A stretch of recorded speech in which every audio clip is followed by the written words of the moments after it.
මම සබරගමු පළාත් සභා මන්ත්‍රී ප්‍රභාත් දල්විස් විශේෂයෙන් මේ වෙලාවේ අපි පළාත් සභාවේ තරුණ මන්ත්‍රීවරු පළාත් සභා නියෝජනය කරන තරුණ මන්ත්‍රීවරු කණ්ඩායමක් එකතු වෙලා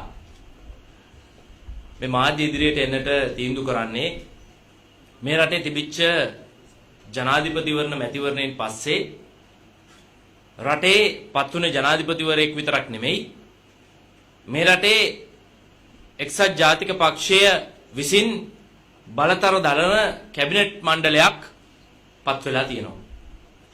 මේ කැබිනට් මණ්ඩලය නියෝජනය කරන එක්සත් ජාතික පක්ෂයේ ප්‍රතිපත්ති එක්සත් ජාතික පක්ෂයේ ආර්ථික ප්‍රතිපත්ති මේ රටට සුදුසු නෑ කියන දැඩි ස්ථාවරයේ අපි ඉන්නවා කියන එක අපි කියන්නට ඕනේ.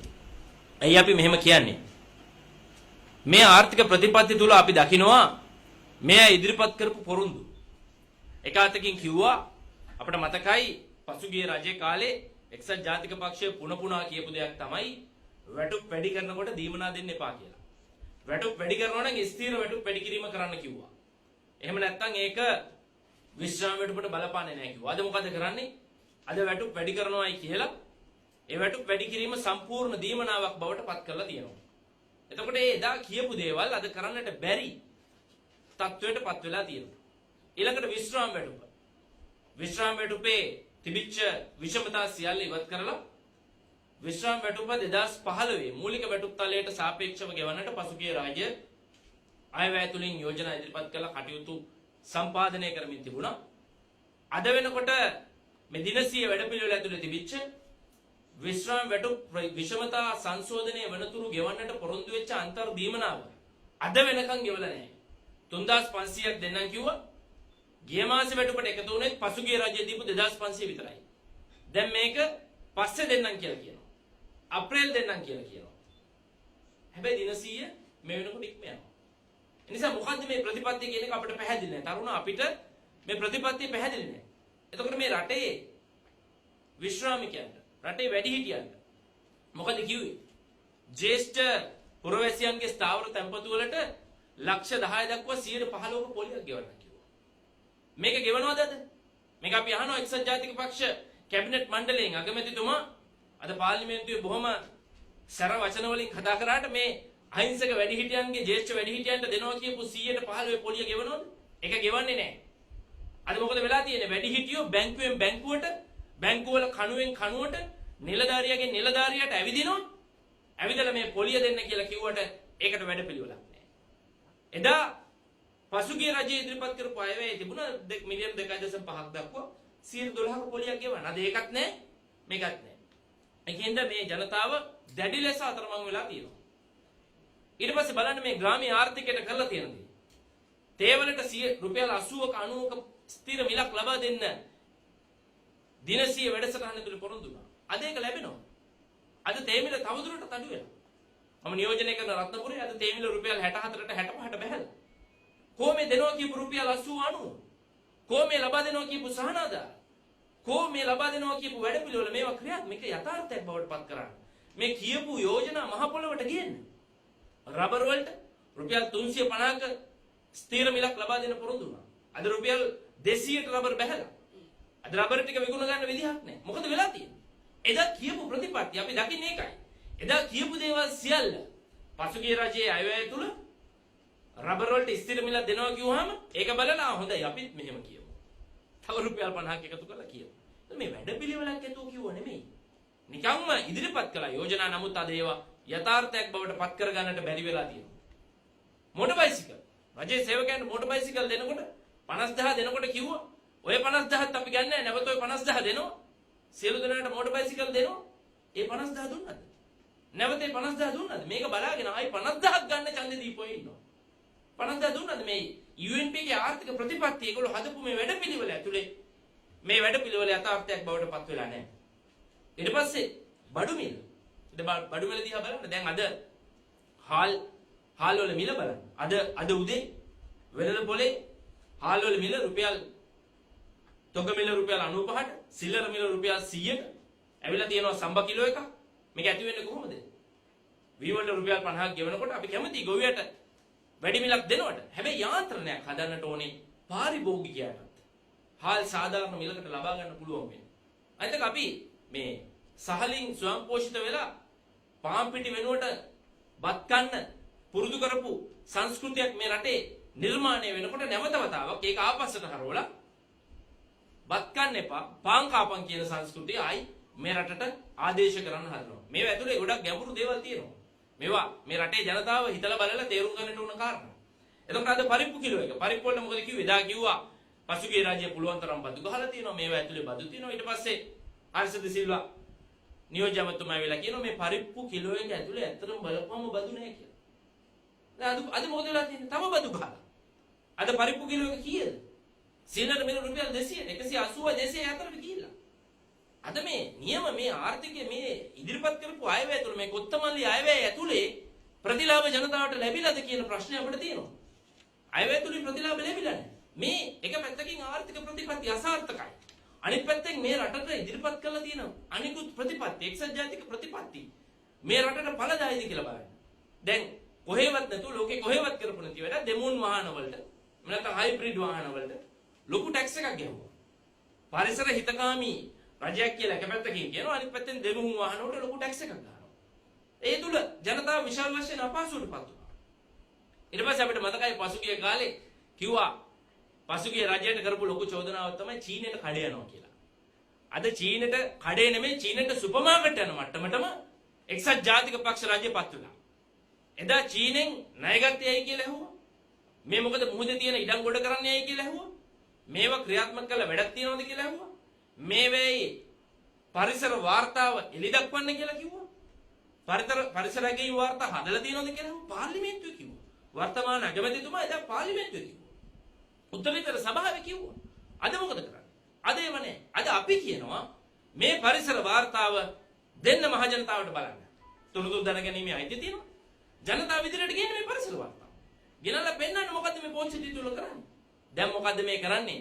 චීනෙට කඩේ හැමකටත් එහා ගිහිල්ලා අද චීනේ මොකද මේ රටේ ආර්ථික ප්‍රතිපත්ති මේ හදලා තියෙන කෙටි කාලීන දැක්මක් රහිත ආර්ථික ප්‍රතිපත්තිය ඇතුලේ රවි කරුණානායක ආයවැයට වෙලා තියෙන මොකද කරන්න? කෙටි කාලීන ණය දිගු කාලීන ණය බවට පත් කරගන්න. මේ වැඩ පිළිවෙල ඇතුලේ තමයි අද චීනෙට මල්ලු බැඳගෙන කඩේ යන්නේ. ඒක තමයි වෙලා තියෙන්නේ. එතකොට අපි එදත් කිව්වා පසුගිය රජයේ එදත් කිව්වා මේ අන්තර්ජාතික ප්‍රජාව සමග ආර්ථික වශයෙන් යම් සම්බන්ධතා පවත්ව ගන්නට වෙනවා කියලා. ඒවා එකහෙලා ප්‍රතික්ෂේප කළා. අද ඒ ප්‍රතිපත්තියම අනුගමනය කරන කිසිම ප්‍රතිපත්තියක් නැතුව තමුන් කරන්නේ නැහැ මේක නවත්තනවා කියප එක. අද ඒ විදිහටම ක්‍රියාත්මක කරනවා. අද බලන්න අධ්‍යාපන අමාත්‍යාංශය නිකුත් කරනවා 2015 මුල් මාසෙම චක්‍රලේඛයක් මේ වර්තමාන පාසල් පද්ධතිය තුළ මුදල් එකතු කිරීම මේක වෙනුවට වෙනත් විකල්ප ක්‍රමවේදයක් කියලා ඉදිරිපත් කරනවා. අද පාසල් වල ඇති වෙලා තියෙන ගැටලුව අද පළාතේ දැන් අපේ සබරගම පළාතේ පාසල් 1148ක් මට මතක විදිහට තියෙනවා. මේ සෑම පාසලකම අයවැය මාසිකව පළාතේ අධ්‍යාපන ලේකම්වරයා පරීක්ෂා කරනවා. මේක කරන්න පුළුවන් වැඩක්ද? එතකොට කොට්ටාස අධ්‍යාපන අධ්‍යක්ෂ අතහැරලා පළාත් අධ්‍යාපන අධ්‍යක්ෂ අතහැරලා ඒ සියලුම දේවල් වලින් පරිබාහිරව කෙලින්ම අධ්‍යාපන ලේකම්ට මේක පරීක්ෂා කරලා අනුමැතිය දෙන්න කියනවා. ඉතින් එහෙනම් කොට්ටාස අධ්‍යාපන අධ්‍යක්ෂ පළාත් අධ්‍යක්ෂ මේක කවුරුත් ඕනේ නැහැ. මේ යාන්ත්‍රණය අවශ්‍ය නැහැ. මේවා අපි කියන්නේ දැක්මක් නැතුව, වැඩපිළිවෙලක් නැතුව, දීර්ඝ කාලීනව බලන්නේ නැතුව නිකන් කරන්නට ඕනේ හින්දා නිකන් මොකක් හරි කරන වැඩපිළිවෙලක් තමයි තියෙන්නේ. මේ අධ්‍යාපන චක්‍රලේඛය තුල පාසල් ක්‍රීඩා උත්සවයක් පවත්ව ගන්න බැරි මට්ටමට කඩාගෙන වැටෙනවා. සල්ලි එකතු කරන්න කියලා නෙමෙයි අපි කියන්නේ. සල්ලි එකතු කිරීම හොඳ නැහැ. නමුත් ඒ වෙනුවට විධිමත් වැඩපිළිවෙලක් ඉදිරිපත් කරන්නට ඕනේ. විධිමත් වැඩපිළිවෙලක් නැහැ. රජයෙන් මුදල් දෙන වැඩපිළිවෙලක් ඉදිරිපත් වෙලත් නැහැ. ඊට පස්සේ මේ රටේ අද මේ වෙනකොට බරපතල තත්ත්වයක් ඇති වෙනවා පෞද්ගලික අංශයට. මොකද මේ රටේ අපි දන්නවා රාජ්‍ය සේවකයෝ ඉන්නේ මිලියන 1.4යි. පෞද්ගලික අංශයේ මිලියන 5ක් 6ක් 4 සේවකයෝ සංඛ්‍යාවක් ඉන්නවා. එතකොට මේ පෞද්ගලික අංශය බරපතල ලෙස කඩා වැටීමකට ලක් වෙමින් පවතිනවා. ඒක අපි තේරුම් ගන්නට ඕන කාරණාවක්. විශේෂයෙන් විශාල ආයතන කිහිපයකට රුපියල් මිලියන 2000ට වැඩි ලාභ ලැබපු 2013-14 ආර්ථික වර්ෂේ රුපියල් මිලියන 2000ට වැඩි ලාභ ලැබුවා නම් ඒ අයට දැන් කියනවා ඔබේ ලාභයෙන් 25% බදු ලෙස අපි ආය කරගන්නවා කියලා. දැන් කල්පනා කරලා බලන්න. යම් කිසි ආයතනයක් ලාභ ලැබලා අවසාන වෙලා මේ ලාභ ලැබීම තුල ඒ අය ඒ ලැබපු ලාභය දැන් ලාභාංශ ගෙවලා ඉවරයි. ඒ ලාභය ආයෝජනය කරන ක්‍රමවේදය සකස් කරලා ඉවරයි සමහර වෙලාවට. එතකොට දැන් ලාභ ලැබීමට දඬුවමක් දෙනවා පුද්ගලික අංශයට. අනිත් එක සාමාන්‍යයෙන් බදු අය කිරීමේදී තට්ටු ක්‍රමයකට තමයි බදු අය කරන්නට ඕනේ.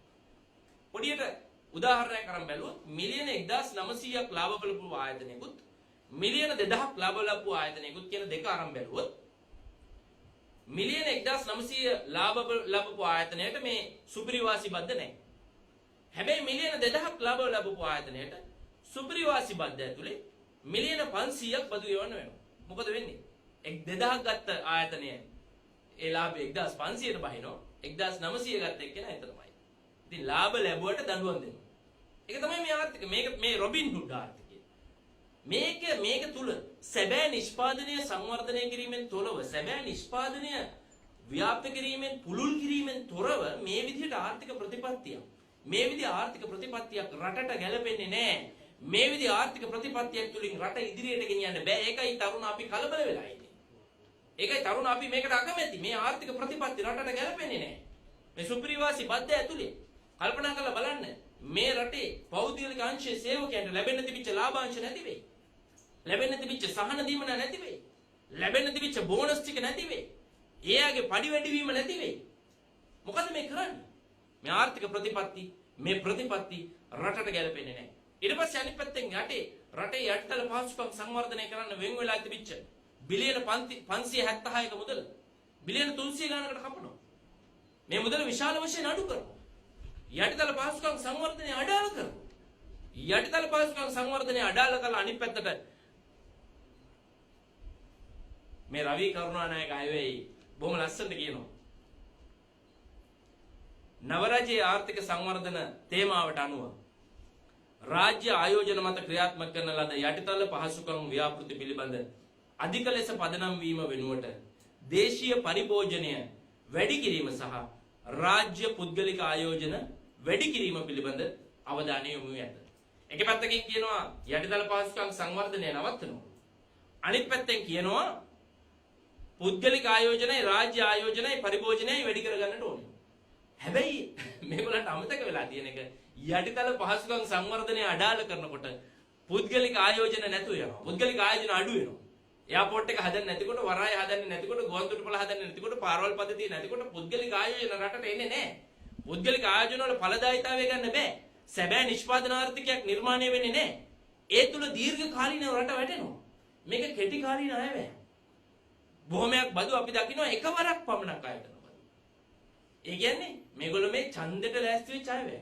එක්සත් ජාතික පක්ෂය හදන්නේ කොහොම හරි මේ පාර චුයින්ගම් ටිකක් ටොෆි ටිකක් දීලා ඡන්දය අරගෙන ඉදිරියේදී මේක කරන්න නෙමෙයි ඉදිරියේදී මේ රට කඩා වට්ටන්න. මේ රටේ ග්‍රාමීය ආර්ථිකය එදා වගේ වට්ටන්න. එදා අපිට මතකයි පාරට කොන්ක්‍රීට් ටිකක් දැම්මේ නැහැ, ලයිට් කණුවක් හිටුවේ නැහැ, ලයිට් එකක් දැම්මේ නැහැ ගෙදරකට, පාසලක් හැදුවේ නැහැ. පාසලකට වැසිකිලි පෝච්චියක් දුන්නේ නැති ආණ්ඩුව අද මේ කතා කරන අයවැය තුලක් තියෙන්නේ ඒ පණිවිඩයම තමයි. ඉදිරියේදී වෙන්නේ ඒකමයි. ඒ නිසා අපි තරුණ පළාත් සභා മന്ത്രിවරු හැටියට මේ කෙටි කාලීන වැඩපිළිවෙලට මේ අදූරදර්ශී වැඩපිළිවෙලට අපේ විරෝධතාවය ප්‍රකාශ කරනවා. මේ කොත්තමල්ලි විතර නෙමෙයි පිපිඤ්ඤ වැටකොළු ආර්ථිකයක් මේක. ගුණත් නැහැ. පිපිඤ්ඤ වැටකොළු ආර්ථිකයට අපි අපේ විරෝධතාවය ප්‍රකාශ කරනවා. රටක ආර්ථිකයක් හදන්න ඕනේ. රටක ආර්ථික ප්‍රතිපත්තියක් හදන්න ඕනේ. දීර්ඝ කාලීන දැක්මක් ඇතිව. සස්ටේනබල් ස්ට්‍රැටජි එකක් තියෙනවා. අඛණ්ඩව පවත්වාගෙන යාකි ක්‍රමෝපාය මාර්ග තියෙනවා ආර්ථික ප්‍රතිපත්තිවල. ඒවා මේකේ නැහැ. ඒ ආර්ථික ප්‍රතිපත්ති මේක ඇතුලේ නැහැ. ඒ තුල විශේෂයෙන් තරුණයෝ හැටියට අපි දකිනවා අනාගතයේ අඳුරු යුගයක් එක්සත් ජාතික පක්ෂ රජයක් මේ රටේ තිබුණොත් අනාගතය නියත වශයෙන් අඳුරු වෙනවා. ඒ නිසා එක්සත් ජාතික පක්ෂයේ මේ ආර්ථික ප්‍රතිපත්ති ජාතික ප්‍රතිපත්ති වලට විරුද්ධව නැගිටින්නට ශ්‍රී ලංකා නිදහස් පක්ෂයේ තරුණ മന്ത്രിවරු හැටියට අපි ගොනු වෙලා අපි විශේෂයෙන් අපේ පක්ෂ නායකයන්ගෙන් ශ්‍රී ලංකා නිදහස් පක්ෂයේ සියලු නායකයන්ගෙන් බොහොම කාරුණික ඉල්ලීමක් මේ වෙලාවේ කරන්නේ. ඒක තමයි මේ අපි සියලු දෙනා එකතු වෙලා කරන්නේ. අපි කියන්නේ ශ්‍රී ලංකා නිදහස් පක්ෂය මේ රටේ ප්‍රබලතම පක්ෂය හැටියට. මේ රටට දීර්ඝ කාලයක් නායකත්වය දීපු පක්ෂය හැටියට. මේ රටට ජනතාවාදී වැඩපිළිවෙළවල් ඉදිරිපත් කළ ඒවා යථාර්ථයක් බවට මහ පොළොවේ පැල කරපු පක්ෂය හැටියට ශ්‍රී ලංකා නිදහස් පක්ෂය නම් වූ මහා වෘක්ෂය කඩා වැටෙන්න දෙන්න එපා. ශ්‍රී ලංකා නිදහස් පක්ෂය නම් වූ මහා වෘක්ෂය වටා ගොනු වෙලා මේ ශක්තිය ඉදිරියට ගෙනියන්න මේ නායකයෝ සියලු දෙනා එකම ප්‍රතිපත්තියක එකඟ වෙන්න කියන ඉල්ලීම අපි කරන්නේ. අපි හැටියට නෙමෙයි, විශේෂයෙන් බිම් මට්ටමේ පාක්ෂිකය හැටියට ශ්‍රී ලංකා නිදහස් පක්ෂ රජයක් නැවත පිහිටවන්න පුළුවන් කියන දැඩි විශ්වාසය මේ රටේ අති බහුතරයක් මහ ජනතාව ගාව තියෙනවා.